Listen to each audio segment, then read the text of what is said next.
Hello students, मैं अंजलि पयाल स्वागत करती हूँ आपका आईसीटी वर्चुअल क्लास में। कैसे हैं आप सब लोग? उम्मीद करती हूँ आप सब लोग अच्छे होंगे और अपनी लाइफ में बहुत बेहतर कुछ कर रहे होंगे। आज हम बात कर रहे हैं क्लास 11th की केमिस्ट्री की, जिसमें हमारा सेकंड चैप्टर चल रहा था स्ट्रक्चर ऑफ एटम्स। जो आपका एटम है परमाणु है, यानी कि जिसे आपने क्या कहा था कि पदार्थ जो होते हैं वो सूक्ष्मतम कणों से मिलकर के बने हुए होते हैं और इन सूक्ष्मतम कणों को ही क्या नाम दिया जाता है? एटम नाम दिया जाता है। अलग अलग अवधारणाएं आपने पढ़ी परमाणु के बारे में। फिर आपने सबसे पहले मॉडल जो पढ़ा था डाल्टन का, वो पढ़ा, जिसमें कि आपने क्या देखा कि डाल्टन ने एटम को क्या बोला कि वह सूक्ष्मतम कण है, साथ ही साथ कैसा है? इनडिविजिबल है, यानी अविभाज्य, उसको विभाजित नहीं कर पाएंगे। लेकिन बाद में अलग अलग एक्सपेरिमेंट प्रयोगों से सिद्ध हुआ कि आपका जो क्या है एटम होता है उसके अंदर और भी चीजें पाई जाती हैं, यानी वो डिवीजन में जाएगा, डिवाइड होगा और उसमें सब एटॉमिक पार्टिकल्स पाए जाएंगे। ओके, फिर अलग अलग एक्सपेरिमेंट हुए जिसमें आपने क्या देखा कि 34 से लेकर 35 तक आपके क्या पाए जाते हैं? सब एटॉमिक पार्टिकल्स पाए जाते हैं और ये वैरी करते हैं अलग अलग एटम्स में, यानी अलग अलग एटम्स में इनकी संख्या ऊपर नीचे कम ज्यादा हो सकती है। लेकिन कुछ परमाणु के कुछ ऐसे पार्टिकल्स होते हैं जो फिक्स होते हैं कि ये यहाँ पर पाए जाएंगे, और जिनमें मेन कितने थे? 3 थे। पहला आपका इलेक्ट्रॉन था, दूसरा प्रोटॉन था, तीसरा क्या था? न्यूट्रॉन था।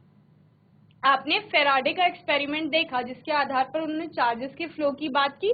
वहां पर कैथोड रेज डेवलप हो रही थी जो कैथोड से निकल रही थी। बाद में जब टॉमसन इस प्रयोग को आगे लेकर गए तो उन्होंने इन कैथोड रेज को या कैथोड पार्टिकल्स में क्या बोला कि वहां पर इलेक्ट्रॉन्स हैं, ओके, जो कि निगेटिवली चार्ज है। ओके, उसी इलेक्ट्रॉन और निगेटिव चार्ज की उन्होंने मात्रा भी बताई, साथ में उन्होंने बोला कि वो जो इलेक्ट्रॉन है उसमें अपना द्रव्यमान भी होगा, उसकी मात्रा भी बताई। ओके, तो इलेक्ट्रॉन के जो खोज की बात की जाती है वो किसको जाता है? उसका श्रेय जे जे टॉमसन को जाता है। उसके बाद क्या किया गया? जे जे टॉमसन ने जो प्रयोग किया था उसी प्रयोग में आगे ई गोल्डस्टीन ने काम किया और उन्होंने कहा कि जिस प्रकार कैथोड से कैथोड रेज निकल रही हैं, उसी प्रकार एनोड से जो कि पॉजिटिवली चार्ज है उससे भी कुछ क्या निकलेंगी? रेज निकलेंगी, और ये रेज कैसी होंगी? पॉजिटिवली चार्ज होंगी। फिर गोल्डस्टीन के प्रयोग के से जो उन्होंने एनोड रेस को क्या नाम दिया? कैनाल रेस भी नाम दिया उसको। फिर रदरफोर्ड आगे लेके गए और उन्होंने क्या कहा कि जो वहां से पॉजिटिव रेज निकल रही थी वहां पर भी कोई पार्टिकल है हैवी जिसका कुछ ना कुछ मास है, उसको उन्होंने क्या नाम दिया? प्रोटॉन नाम दिया। और इस तरह प्रोटॉन की डिस्कवरी का या खोज का श्रेय किसको जाता है? रदरफोर्ड को जाता है। ओके, इसके बाद इलेक्ट्रॉन और प्रोटॉन चूंकि दोनों पर आवेश था तो उनकी खोज करना इजी था और पहले उन दोनों की खोज हो गई थी। न्यूट्रॉन जो कि किसी भी प्रकार के इलेक्ट्रिक या आपके जो मैग्नेटिक फील्ड था उसमें डिफ्लेक्शन नहीं दे रहा था या उसकी उपस्थिति का पता नहीं लग रहा था, तो चैडविक ने क्या किया? ऐसा प्रयोग किया। उन्होंने कहा कि जब भी हाइड्रोजन का एटम देखा गया, उसके बाद उन्होंने सोडियम का एटम देखा, कार्बन का एटम देखा, तो उन्होंने कहा कि अगर परमाणु क्रमांक की बात करें तो वो तो इलेक्ट्रॉनों की संख्या है कि 11 उसमें इलेक्ट्रॉन है, लेकिन द्रव्यमान की बात कर रहे हैं तो वो सिर्फ प्रोटॉन पे निर्भर कर रहा था। उन्होंने कहा कि एटम का मास क्या है? जितना प्रोटॉन का मास है वो एटम का मास है। तो एटॉमिक मास सोडियम के लिए 23 आता है, that means number of proton में 23 होनी चाहिए, पर वो तो 11 ही थे उस पर। तो उन्होंने कहा ये 12 और चीज क्या है इसमें? तो यानी इसमें कोई और सब एटॉमिक पार्टिकल है जिसकी क्वांटिटी कितनी होगी? 12 होगी। उस सब एटॉमिक क्वांटिटी का पता लगाने के लिए उन्होंने क्या किया? न्यूक्लियर रिएक्शन की, और उस न्यूक्लियर रिएक्शन में बेरिलियम पर अल्फा पार्टिकल्स की बॉम्बार्डमेंट की। ओके, अल्फा पार्टिकल की बॉम्बार्डमेंट करने पर या बमबारी करने पर क्या देखा गया कि कार्बन का एक एटम बनता है 6C12, और जहां पर कार्बन का परमाणु क्रमांक 6 है और परमाणु भार कितना है? 12 है। ओके, वहीं पर दूसरा क्या देखा गया? क्योंकि बेरिलियम का आपका परमाणु क्रमांक 4 था और उसका परमाणु भार कितना था? 9 था। वहीं हीलियम की बात करें 2 परमाणु क्रमांक था और 4 उसका क्या था? परमाणु भार। तो इस आधार पर 13 कार्बन का क्या आना चाहिए था, एटॉमिक मास यानी कि परमाणु भार आना चाहिए था, तो वो नहीं आया, यानी एक एटॉमिक मास यूनिट कहीं ना कहीं तो रही होगी। तो उन्होंने कहा कोई अदर पार्टिकल है यहाँ पर जिसका मास कितना है, एक एटॉमिक यूनिट वहां से निकल रहा था। ओके, किसके रिस्पेक्ट में, प्रोटॉन के रिस्पेक्ट में। ओके, तो वहां पर ये भी देखा गया साथ साथ कि जो प्रोटॉन और न्यूट्रॉन का मास होता है वो लगभग सेम होता है, और चूंकि वो पार्टिकल जो वहां पर निकल रहा था न्यूक्लियस से, उन्होंने कहा कि ये कैसा होगा, उदासीन होगा, किसी भी प्रकार का आवेश या चार्ज इस पे नहीं है, इसीलिए उसको क्या कहा गया, न्यूट्रल, और न्यूट्रल से उसको न्यूट्रॉन कहा गया। ओके, तो जेम्स चैडविक को न्यूट्रॉन की खोज का श्रेय जाता है। ठीक है, तो सबसे पहले इलेक्ट्रॉन खोजा गया थॉमसन के द्वारा, देन परमाणु, जो क्या है आपका, परमाणु के अंदर प्रोटॉन पाए जा रहे हैं, उस प्रोटॉन की खोज का श्रेय रदरफोर्ड को जाता है। देन जेम्स चैडविक ने आपके किसकी खोज की, न्यूट्रॉन की खोज की। इस प्रकार से न्यूट्रॉन की खोज हुई। उन तीनों पार्टिकल्स पर हमने आवेश भी देखा, उनका हमने क्या देखा, साथ ही द्रव्यमान भी देखा। ओके, तो इलेक्ट्रॉन और प्रोटॉन पे चार्जेस यानी आवेश समान होते हैं मैग्नीट्यूड में, और ठीक क्या होते हैं, विपरीत होते हैं। प्रोटॉन पर पॉजिटिव होता है, इलेक्ट्रॉन पर नेगेटिव होता है। न्यूट्रॉन पर किसी भी प्रकार का आवेश नहीं होता, तो आप क्या कहते हैं कि शून्य होता है। वहीं पर द्रव्यमान की बात करें तो प्रोटॉन और न्यूट्रॉन पर लगभग क्या होता है, समान द्रव्यमान होता है, जबकि इलेक्ट्रॉन आपका क्या होता है, हल्का होता है उन दोनों की तुलना में, या कम द्रव्यमान रखता है। न्यूट्रॉन और प्रोटॉन की तुलना की जाए, जब हम कह रहे हैं कि लगभग समान है, लेकिन न्यूट्रॉन तब भी क्या होता है, थोड़ा भारी होता है एज कंपेयर टू प्रोटॉन। इतनी चीजें हमने पढ़ ली थी, हमें क्या क्या पता चल गया था कि एटम में आपका इलेक्ट्रॉन भी है, प्रोटॉन भी है, न्यूट्रॉन भी। अब ये तो हमें पता है कि वहां पर उपस्थित हैं, पर कहाँ उपस्थित है, कौन सी जगह पर वो होगा, वो पता करने के लिए सब ने अलग अलग मॉडल दिए, वही मॉडल हम यहाँ पर पढ़ेंगे। ओके, तो लास्ट सेशन में हमने एटॉमिक मॉडल्स स्टार्ट किए थे, उसी को आज कंटिन्यू आगे लेके जाएंगे।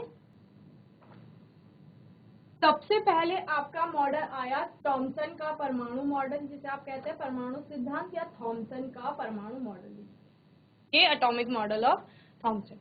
तो आपके थॉमसन जी ने क्या बताया एटम के बारे में, उन्होंने कहा जो एटम है ना, परमाणु है, वो कैसा होगा, एक गोले की भांति होगा, स्फेरिकल होगा शेप में। ठीक है, स्फेरिकल है शेप में।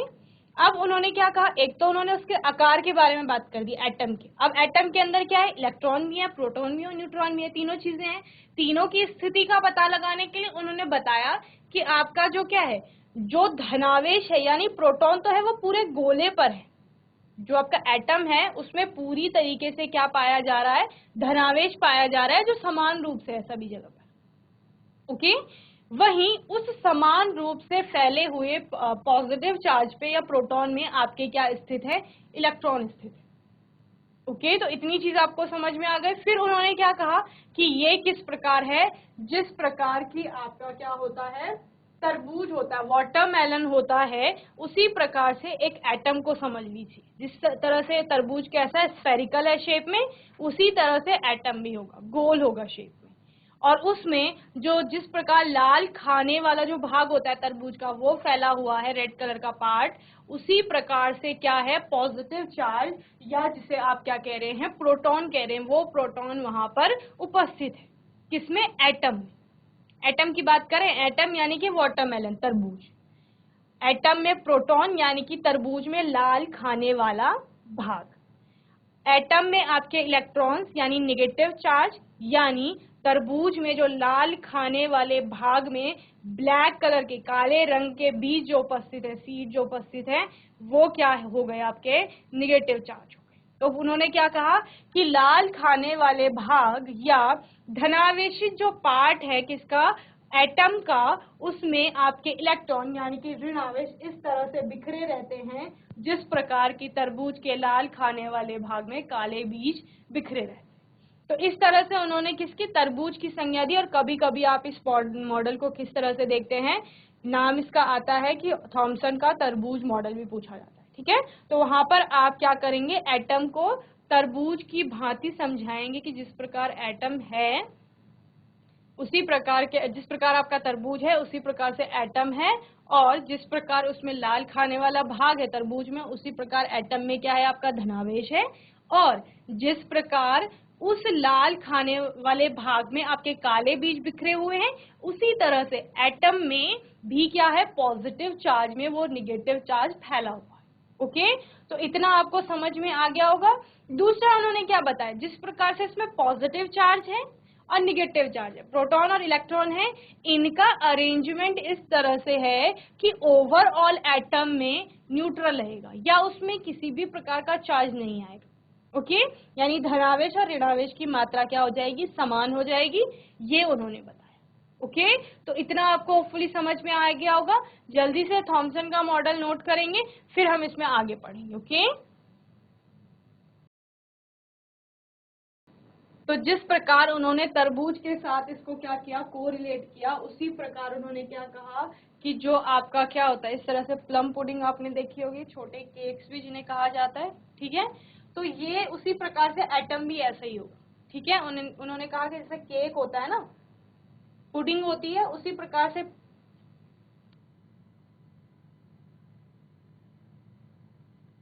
जिस प्रकार से ये पुडिंग होती है, इसमें आपका क्या होता है पॉजिटिव चार्ज है सारा, और इसमें जो आपके क्या ड्राई फ्रूट्स वगैरह बिखरे हुए हैं, ये क्या है आपका इलेक्ट्रॉन्स। ओके, तो this model can be visualized as a pudding और watermelon of positive charge with plums और सीड्स। ठीक है, प्लम्स इस केस में, पुडिंग के केस में, और सीड्स किस केस में, जब आप वाटरमेलन की बात कर रहे हैं उस केस में, तो वो सीड्स क्या है इम्बेडेड इनटू इट, यानी कि आपका निगेटिव चार्ज क्या हो रहा है, फैला हुआ है दोनों केस में, कहा पॉजिटिव चार्ज के ऊपर। Okay, an important feature of this model is that the mass of the atom is assumed to be uniformly distributed over the atom। यहां से क्या समझ में आता है कि जो आपका प्रोटॉन है वो पूरी तरह से फैला हुआ है। जब आप लाल खाने वाले भाग की बात कर रहे हैं तो वो भी पूरे तरबूज में है, जब आप पुडिंग की बात कर रहे हैं कि पुडिंग में जो ब्राउन पार्ट दिख रहा है तो वो सारा पॉजिटिव चार्ज है। ठीक है, तो सारा पॉजिटिव चार्ज फैला हुआ है। तो आपने मास की बात की थी कि द्रव्यमान किसमें है, प्रोटॉन में है, तो यानी कि एटम का जो द्रव्यमान होगा वो पूरे एटम के सारे भाग में फैला हुआ। समझ रहे हैं, ये माना एटम है, ये एटम है, और मैं कह रही हूँ कि इस एटम में पूरी तरीके से पॉजिटिव चार्ज फैला हुआ है। ठीक है, तो पॉजिटिव चार्ज यानी इसका मास, तो इसका मास किसी एक पॉइंट पर ना होकर के उन्होंने क्या कहा कि सभी जगह फैला हुआ, क्योंकि पॉजिटिव चार्ज सब जगह है, तो द्रव्यमान भी पूरे एटम पर क्या हुआ है, फैल रखा है। Okay, although this model was able to explain the overall neutrality of the atom but was not consistent with the result of later experiment।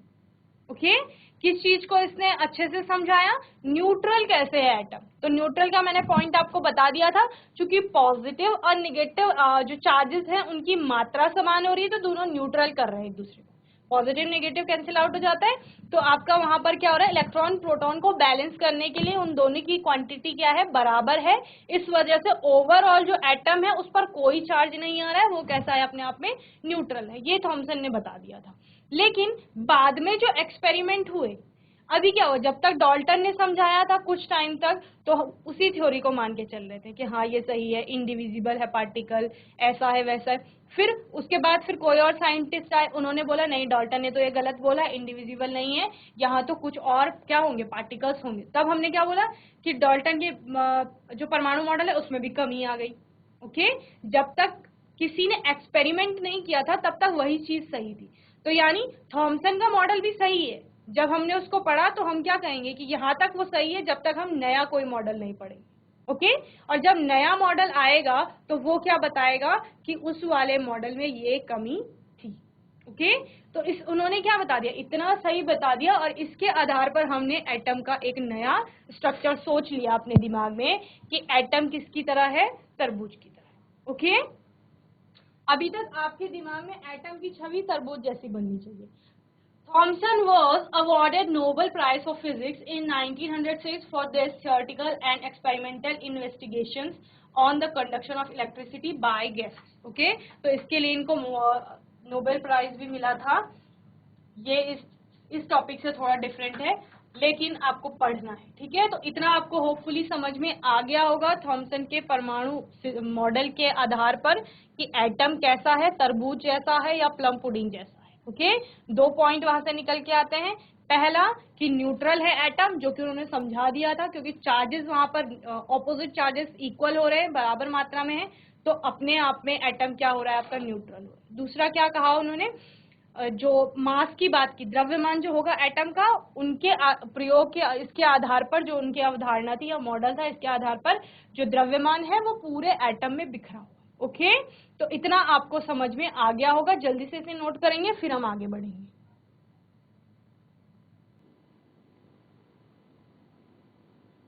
तो इस प्रकार ये क्या था, थॉमसन का परमाणु मॉडल था। ओके, इसके बाद रदरफोर्ड ने भी कुछ क्या करे, एक्सपेरिमेंट करे, और उन एक्सपेरिमेंट के आधार पर क्या बताया कि एटम में आपके इलेक्ट्रॉन्स और प्रोटॉन की स्थिति क्या होगी। ठीक है, तो उन्होंने क्या लिया, एक तो उन्होंने ली गोल्ड की फॉइल। गोल्ड की फॉइल क्यों ली, क्योंकि आपको याद होगा कि जब आप मेटल्स नॉन मेटल्स के बारे में पढ़ते थे तो आप क्या कहते थे कि गोल्ड बहुत अच्छा कैसा होता है, ये मैलिएबल होता है, इसको थिन शीट्स में कन्वर्ट किया जा सकता है। तो बहुत पतली शीट इसकी बनाई, पतली चादर बनाई, और उस पे अल्फा पार्टिकल्स, अल्फा पार्टिकल क्या होते हैं आपके, मैंने कल भी बताया था, 2 प्रोटॉन 2 न्यूट्रॉन जहां पर उपस्थित होंगे, या आप क्या कहेंगे, हीलियम से जब 2 एटम निकाल दिए जाते हैं तो उसको क्या कहा जाता है, आपका अल्फा पार्टिकल कहा जाता है, He2+ जिसे आप कहते हैं। ओके, उसको लिया गया और उसकी बॉम्बार्डमेंट वहां पर की गई। ओके, तो उसकी बॉम्बार्डमेंट करने पर, किस पर, गोल्ड की फॉइल ली, और उस गोल्ड की फॉइल पर बॉम्बार्डमेंट की गई, बमबारी की गई अल्फा कणों की, और उसके बाद क्या देखा गया, a stream of high energy alpha particles from a radioactive source was directed at a thin foil of gold metal। क्या किया गया, एक रेडियो एक्टिव सोर्स लिया गया, रेडियो एक्टिव सोर्स से क्या की गई, अल्फा पार्टिकल्स की बमबारी की गई, किस पर, उस सोने की पन्नी पर या गोल्ड की फॉइल पर। The thin gold foil had a circular fluorescent zinc sulfide screen around it। आपको याद होगा कि जब फेराडे भी क्या कर रहे थे, एक्सपेरिमेंट कर रहे थे, तो उन्होंने फ्लोरोसेंट स्क्रीन ली थी। तो फ्लोरोसेंट स्क्रीन किस लिए ली, ताकि वो चमक सके जब उसमें पार्टिकल्स आए, पता चले कि हाँ अल्फा पार्टिकल उधर गए हैं और वहां पर चमक उत्पन्न हो। तो उन्होंने क्या की, गोल्ड की फॉइल ली, और उस गोल्ड की फॉइल के पीछे क्या कर दिया, एक स्क्रीन बना दी, जिसमें कि जिंक सल्फाइड की स्क्रीन लगा दी। Okay, whenever alpha particles struck the screen, a tiny flash of light was produced at that point। जब क्या हो रहा था, यहाँ से अल्फा पार्टिकल छोड़ा जा रहा था, वो गोल्ड फॉइल से टकरा करके उस जेडएन की स्क्रीन पर लग रहा था, जिंक सल्फाइड की स्क्रीन पर लग रहा था। तो जैसे ही वो जिंक सल्फाइड की स्क्रीन से टकराएगा, वहां पर ग्लो उत्पन्न हो रहा था। क्यों, क्योंकि वो क्या था, फ्लोरेसेंट थी। तो तभी आपको पता चल रहा था कि हाँ वो उधर पहुंच रहा है। Okay, The result of scattering experiment were quite unexpected।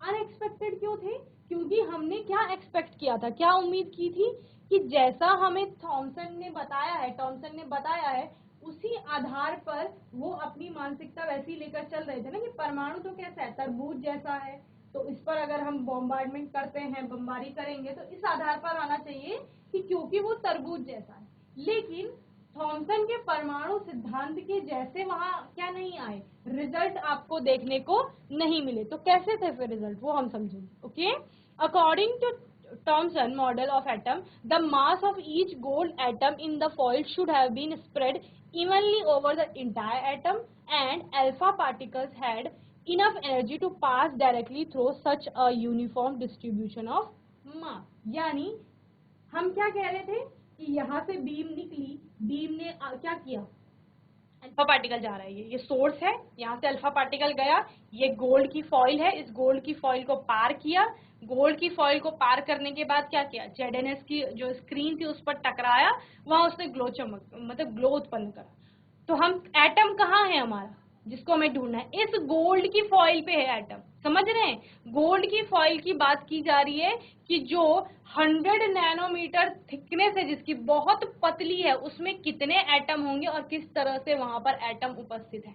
तो चूंकि उन्होंने कहा कि थॉमसन ने क्या कहा था कि इसमें जो एटम होगा, गोल्ड की फॉइल का जो परमाणु होगा, जिससे क्या होगा, फॉइल बनी हुई है, सोने की पन्नी मिलकर के बनी हुई है एटम से, ओके। तो उस परमाणु में जो क्या होगा, द्रव्यमान होगा, वो पूरे परमाणु पर स्थित है।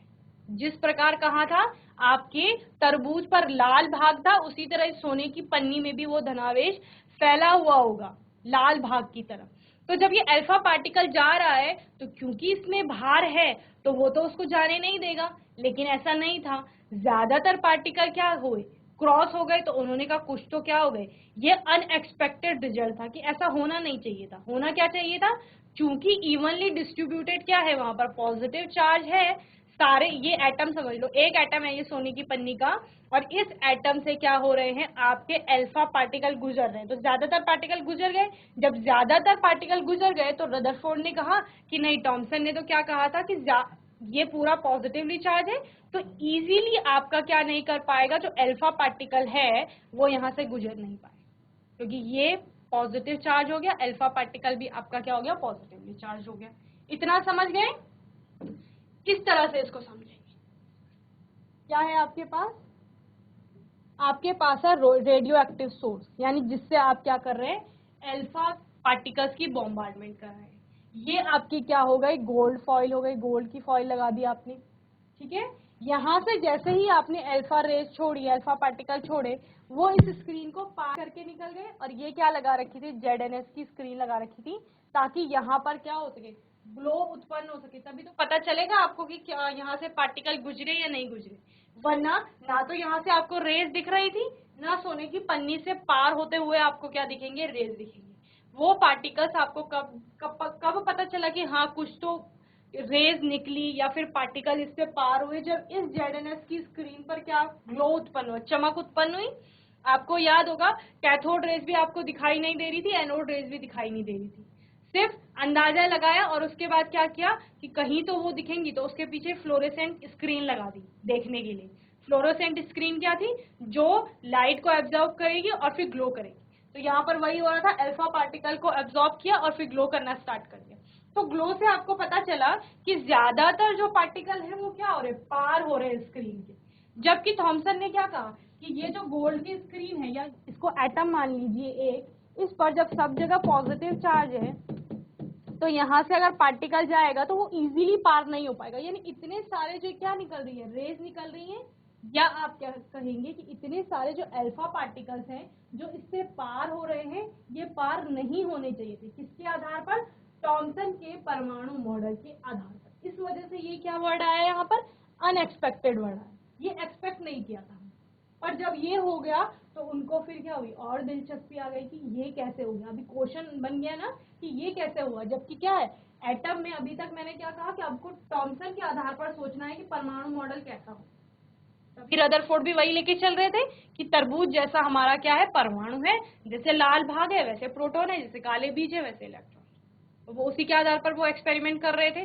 पर यहाँ पर अनएक्सपेक्टेड जब ये आ गया तो उन्होंने फिर आगे अपने एक्सपेरिमेंट को किया।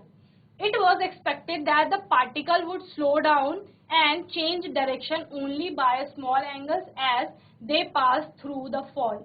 ठीक है, उन्होंने क्या कहा कि ये तो एक्सपेक्टेड था कि जब अल्फा पार्टिकल्स डाले जाएंगे तो अल्फा पार्टिकल्स डालने पर उनमें क्या होगा, डेविएशन देखने को मिलेगा। यानी जो पार्टिकल जा रहा था जब भी आपके फॉइल से टकराएगा, यानी एटम से टकराएगा, तो एटम से टकराने के बाद सीधे ना जाकर थोड़ा डेविएट होगा। क्यों? क्योंकि वहां पे मास है ना, पॉजिटिव चार्ज है वहां पर। तो ये एक्सपेक्टेड था। But it was observed that, क्या ऑब्जर्व किया गया कि यहाँ पर जब एक्सपेक्टेड क्या था, एक्सपेक्टेड ये था कि आपका जितना भी क्या हो गया पॉजिटिव चार्ज था उससे डिफ्लेक्शन कम हुआ और सीधे निकल गए पार्टिकल, ये एक्सपेक्टेड था।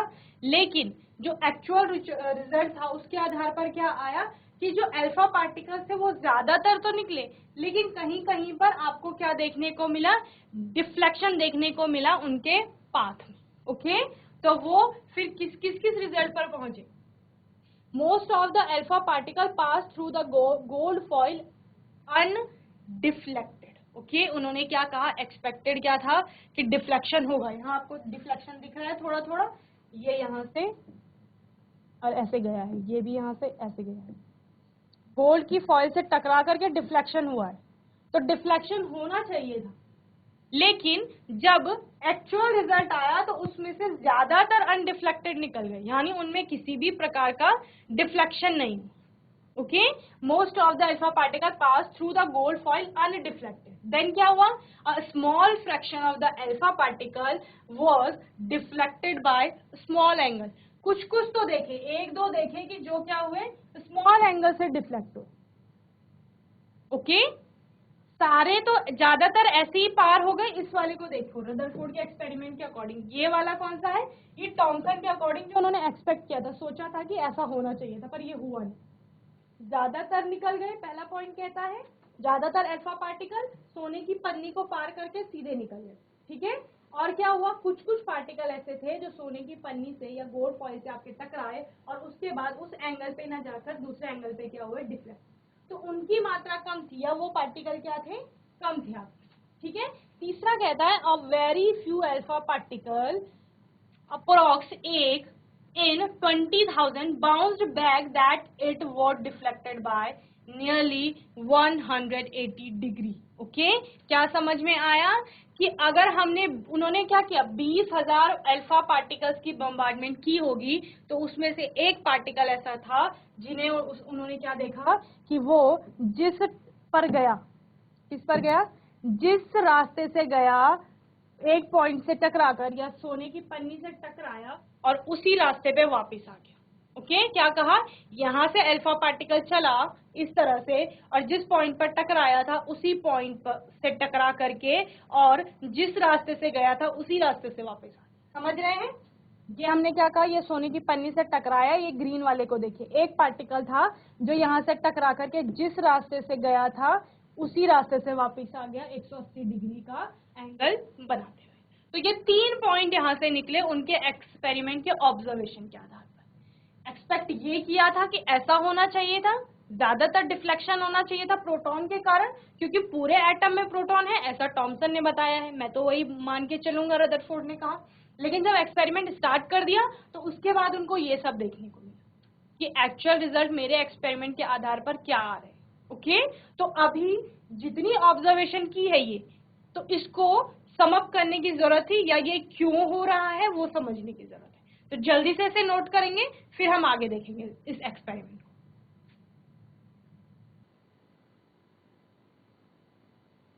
तो इस तरह से ये ऑब्जर्वेशंस आई थी, और ऑब्जर्वेशन के बाद on the basis of the observations Rutherford due the following conclusions regarding the structure of atom. किसकी बात हो रही है, एटम के स्ट्रक्चर की बात हो रही है। उन्होंने टॉमसन का मॉडल लेके सोच लिया कि अरे हम सोने की पन्नी पे अल्फा पार्टिकल्स फेंकेंगे, क्या होंगे, ज्यादातर डिफ्लेक्ट हो जाएंगे, क्योंकि टॉमसन ने बताया है कि सारे जो एटम है उस पे क्या है, पॉजिटिव चार्ज है, डिफ्लेक्शन होगा। लेकिन जैसे उन्होंने एक्सपेरिमेंट शुरू किया, उन्होंने अल्फा पार्टिकल छोड़ने शुरू किए, तो क्या हो गया, ये तो सारे पार्टिकल बिना डिफ्लेक्ट हुए निकल गए ज्यादातर, और एक दो पार्टिकल ही हैं जो कुछ एंगल पे डिफ्लेक्ट हुए, और एक ही पार्टिकल ऐसा है कि जो वापस आया है उसी रास्ते से, ठीक है।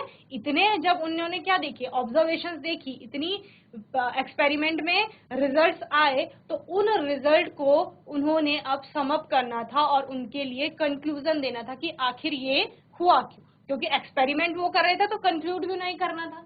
ओके, तो उन्होंने क्या कहा कि जो अल्फा पार्टिकल है, ये सोने की पन्नी के एटम समझ लीजिए, अलग अलग एटम है, एक एटम ये है, दूसरा ये है, तीसरा ये, चौथा, 4 एटम है आप। ओके, 4 एटम से क्या हो रही है, क्योंकि सोने की पतली फॉइल ली है तो उसमें पता नहीं कितने ही एटम्स रहेंगे, ठीक है।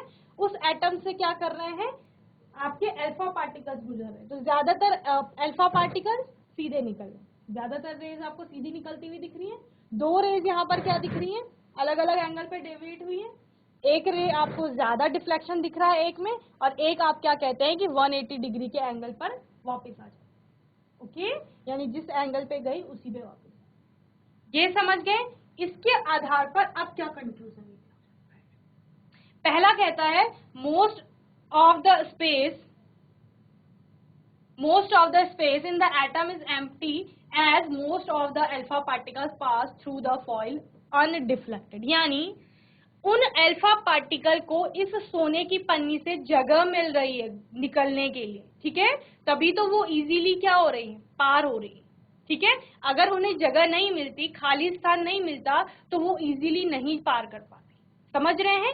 यानी अल्फा पार्टिकल जो इजीली पास कर हो रही है किससे, सोने की पन्नी से या उस एटम से, दैट मीन्स कि वहां पर सोने की पन्नी में या एटम में, एटम की बात हो रही है तो एटम में खाली स्थान है, और उस खाली स्थान से, ये खाली स्थान था, इस वजह से यहां से क्या हुआ, पार्टिकल निकल गया।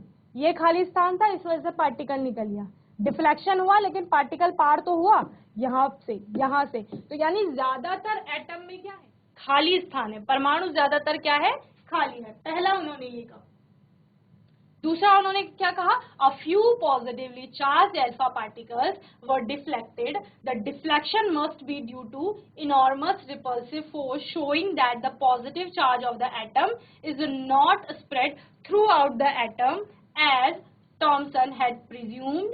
The positive charge has to be concentrated in a very small volume that repelled and deflected the positively charged alpha particle. क्या समझे इससे? इससे ये समझ में आता है, उन्होंने कहा कि दो भाई जो ये अल्फा पार्टिकल्स थे जो अपने रास्ते से भटक गए यानी सीधा जाना था, सीधा नहीं जाए, डिफ्लेक्ट हो गए। तो डिफ्लेक्ट क्यों हुए? क्योंकि अल्फा पार्टिकल जो हम यहाँ से भेज रहे हैं ये अपने आप में पॉजिटिव चार्ज है, ठीक है। और ये पॉजिटिव चार्ज क्या होगा, जब पॉजिटिव के पास जाएगा तो उससे टकरा करके दूर हटने की कोशिश करेगा। पॉजिटिव में क्या होता है, आपका रिपेल करते हैं एक दूसरे को, ठीक है। तो यहाँ पर भी वही होगा, अल्फा पार्टिकल आपका पॉजिटिवली चार्ज है, यानी एटम के अंदर ये कहीं पॉजिटिव चार्ज से टकराया और उससे टकरा करके इसने अपना रास्ता बदला, ये डिफ्लेक्ट हुआ है। तो और वो पॉजिटिव चार्ज कैसा है, बहुत कम मात्रा में एटम के अंदर, बहुत कम। क्यों? क्योंकि इतने सारे अल्फा पार्टिकल भेजे, उनमें से कुछ ही तो डिफ्लेक्ट हुए हैं, 2-3 ही पार्टिकल्स आपके यहाँ पर क्या दिखा रहे हैं, डिफ्लेक्शन दिखा रहे हैं। दैट मीन्स कि एटम में पॉजिटिव चार्ज कम मात्रा में स्थित है। कम मात्रा में स्थित है मतलब वॉल्यूम उसका कम होगा। ओके, दूसरा पॉइंट ये बन गया है। नेक्स्ट आपका क्या कहता है कि calculation by Rutherford showed that the volume occupied by the nucleus is negligibly small as compare to the total volume of the atom. The radius of the atom is about 10 is to the power minus 10 meter, while that of nucleus is 10 is to the power minus 15 meter. One can appreciate this difference in size by realizing that if a cricket ball represents a nucleus, then the radius of atom would be about 5 kilometer. Okay, क्या समझ में आया कि उन्होंने कहा कि अगर हम एटम से इतने सारे, एक एटम अगर ये है, इससे ज्यादातर पार्टिकल्स पार हो रहे हैं, ओके, तो मतलब एटम का साइज तो बड़ा है और खाली है, लेकिन जब एक ही रे डिफ्लेक्ट हो रही है यहाँ से, या सिर्फ 2 रेज डिफ्लेक्ट हो रही है, दैट मीन्स कि पॉजिटिव पार्ट की मात्रा कम है, और वो पॉजिटिव पार्ट, या हम अगर न्यूक्लियस की बात करें एटम की तुलना में, तो न्यूक्लियस बहुत छोटा है, किसकी तुलना में, एटम की तुलना में। यानी एटम का कोई सेंटर पार्ट है जिसको क्या कहा गया, न्यूक्लियस या नाभिक कहा गया, और एटम की तुलना में न्यूक्लियस का पार्ट साइज कैसा है, बहुत छोटा है। जैसे अगर हम न्यूक्लियस यानी नाभिक किसे मान लें, एक क्रिकेट की जो बॉल होती है उसको मान लें, और उस न्यूक्लियस के लिए अगर हम एटम देखेंगे तो वो कितना होगा, 5 किलोमीटर रेडियाई का एक ग्राउंड होगा। समझ रहे हैं? तो इतने बड़े एटम के लिए न्यूक्लियस का साइज कितना छोटा होगा, समझ रहे हैं आप लोग। बॉल के बराबर न्यूक्लियस है, नाभिक है आपका, और जितना 5 किलोमीटर रेडियस का ग्राउंड होगा वो आपका एटम हो गया। तो 5 किलोमीटर रेडियाई का, रेडियाई समझते हैं, अगर आप ये सेंटर की बात करें तो यहाँ से लेकर यहाँ तक की दूरी 5 किलोमीटर होगी, ठीक है, और इधर से इधर 5 किलोमीटर, टोटल डायमीटर 10 किलोमीटर का हो जाएगा आपका, ठीक है। तो इतना बड़ा कोई ग्राउंड है जिसका 5 किलोमीटर रेडियस है, इसमें रखी हुई एक बॉल, यहाँ पर सेंटर में एक बॉल रखी होगी, कितनी छोटी होगी वो, तो उतना न्यूक्लियस का साइज होता है एटम की अपेक्षा। ओके, तो इतना आपको किससे समझ में आया, रदरफोर्ड के एटॉमिक मॉडल से समझ में आया। एटॉमिक मॉडल टॉपिक आज हमने इसमें स्टार्ट किया है, जिसमें हमने पहले थॉमसन के मॉडल को समझा, उसी को आधार मानकर रदरफोर्ड ने अपना क्या किया था, एक्सपेरिमेंट स्टार्ट किया और उनकी ऑब्जर्वेशन हमने देखी और ऑब्जर्वेशन के आधार पर उन्होंने ये 3 कंक्लूजन हमें दिए थे जो हमने यहाँ पर समझे। अपने आने वाले सेशन में हम इसी टॉपिक को बहुत और अच्छे से समझेंगे। आगे हम देखेंगे कि कितनी चीजें उनकी इसमें सही साबित हुई और क्या क्या इसमें कमियां आई। अभी तक आपको इतना ही समझना है कि इस तरह से आपका एटॉमिक मॉडल चल रहा है। इसी को रिवाइज करेंगे अच्छे से। कोई डाउट होगा, क्वेश्चन होगा तो आप लोग पूछ लेंगे। ओके, और तब तक के लिए आईसीटी वर्चुअल क्लास से जुड़ने के लिए धन्यवाद।